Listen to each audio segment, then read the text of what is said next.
Thank you very much, Florent, for the kind introduction. And it is a true privilege for me to be invited by the CBM and OECD to be this wonderful Olympic city of Rio de Janeiro. And in China, we had a very preliminary draft of national strategy for financial education. After several rounds of consultations among the different financial regulatory authorities and Ministry of Education, we now put in place a revised version of the preliminary draft. But due to some uncertainties, as you may already hear, that China is now facing an upcoming restructuring in its regulatory structure and regime. So we need to do more in-depth research and analysis to keep updated with the new possible supervisory regime and structure before we can send the finalized draft of the strategy to the State Council for approval. The preliminary draft for our national education strategy consists of 3 main sections. Our section 1 defines the concept and objectives for the design of the strategy. In China, financial education is defined as a long-term undertaking to help consumers better understand financial knowledge, products, and services, and raise their awareness of the risks, rights, and interests, and enhance their capabilities to make rational judgment, investment, and spending. So the strategy does not just aim to get rid of financial illiteracy. It is very important on the one hand, but more, we focus on the capacity building for well-being.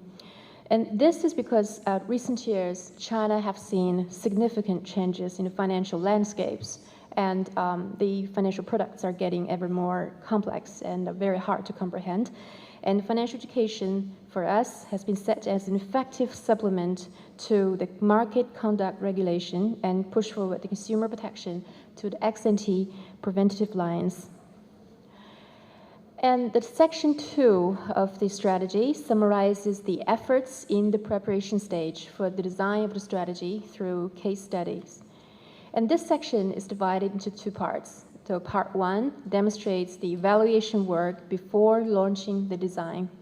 The financial regulators try to identify some of the key focus and needs of the financial education through conducting market survey, and by sending questionnaires or doing statistical analysis for consumer complaint data and gathering information from the industry and consumers association.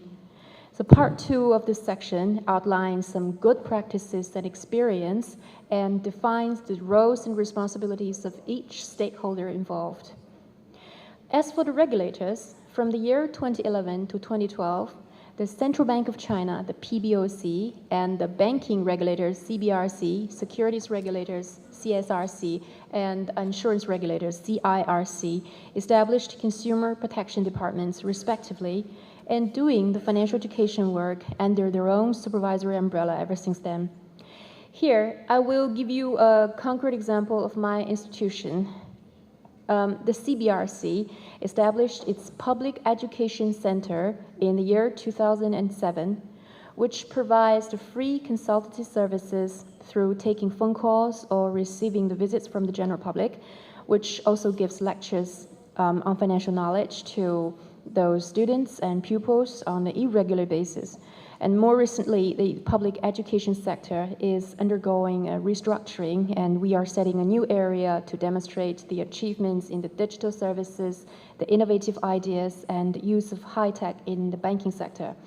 And the CBRC also worked together with the local government agencies in Beijing to do the public welfare operas to promote the anti-fraud financial knowledge among the senior people in the residential areas. And we also compiled a series of books, comic strips, and developed software, games, apps, and cartoons to promote financial literacy. And so this is for the CBRC headquarters level.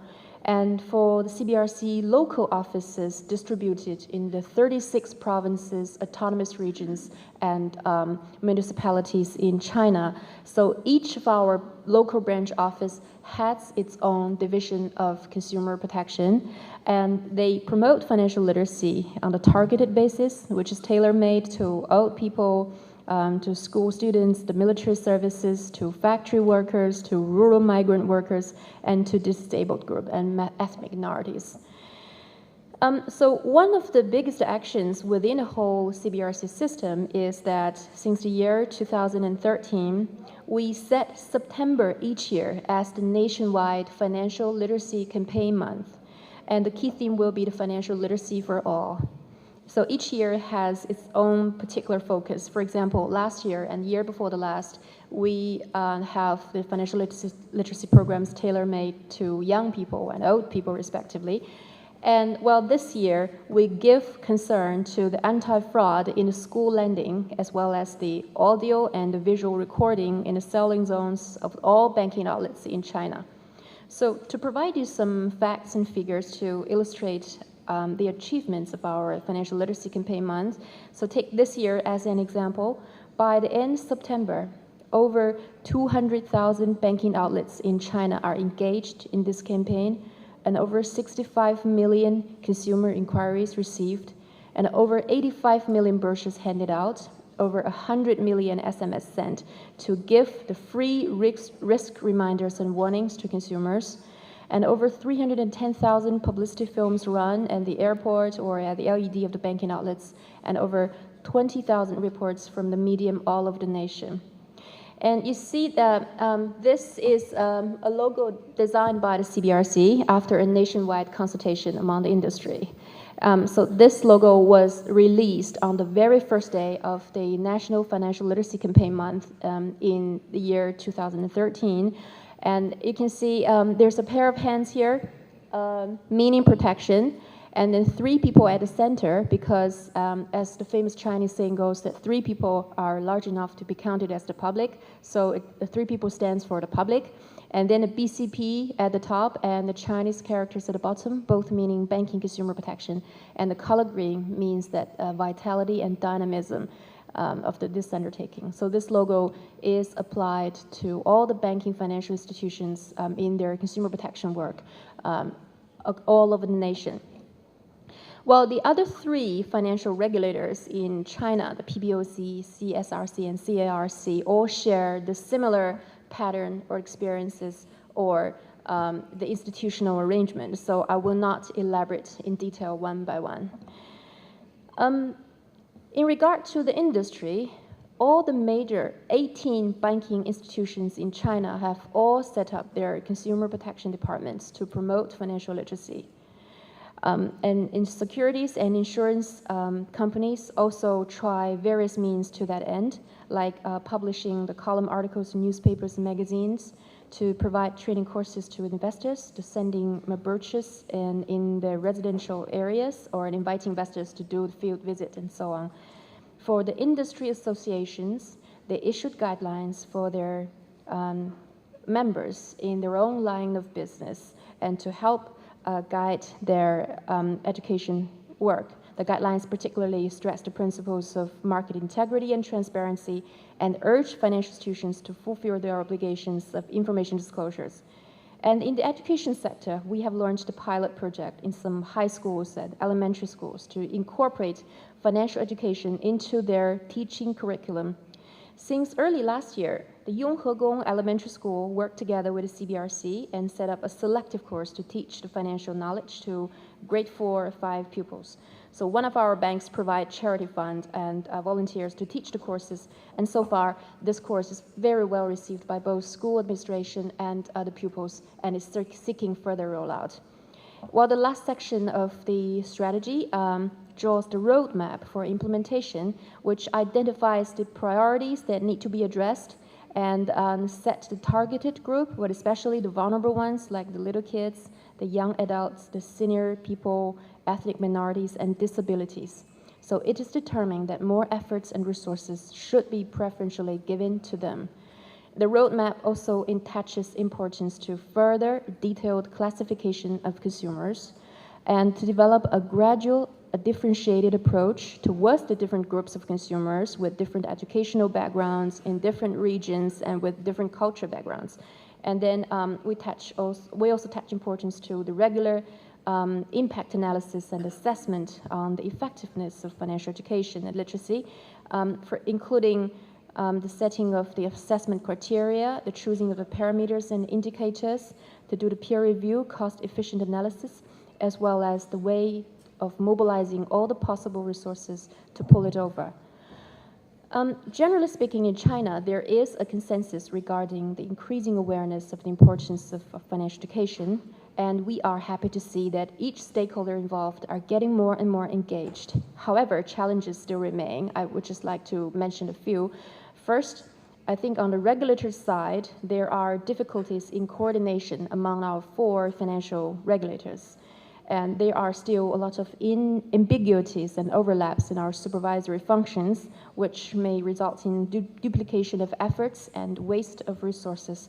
So we hope that the legislation in the future can be more clarified in the supervisory roles and duties of each regulator in carrying on the consumer protection and financial education work. And second is for the industry part, the conflict of interest in financial education need to be addressed properly. As we know that financial institutions are financial educators on the one hand, and they are product sellers on the other hand. So it is necessary to build up a firewall system between the blurring boundary. And more importantly here, I think, is that financial institutions in China, they are now regard the consumer protection as an external supervisory requirement and social responsibilities. But now we expect them to make a transformation of mindset, to make the external requirement to transform into an internal driving force to boost its reputational value, to make it part of their business strategy and corporate culture. So of course, the core fundamental backup for this transformation relies on the enhanced social infrastructure, but in particular, the legal environment and a better integrity culture. But that in China, we still need a long way to go to accomplish that. And the last but not the least is the lack of evaluation, because in China we have to be realistic that we have not accumulated sufficient data for the evaluation on the effectiveness of the financial literacy programs. And there are still technical issues remain rather controversy. For example, what is the criteria or definition for effective? So if the effectiveness is measured by the changing of consumption behaviors, then how do you measure and prove the behaviors have been changed or not? And what are the proper parameters to choose in this process, and what time horizon is appropriate for the observation period? So these are the technical issues that remain to be solved. And due to the time constraints, I think I'll just stop here for the moment, and certainly we'll have more discussions later in the Q&A session. Thank you very much.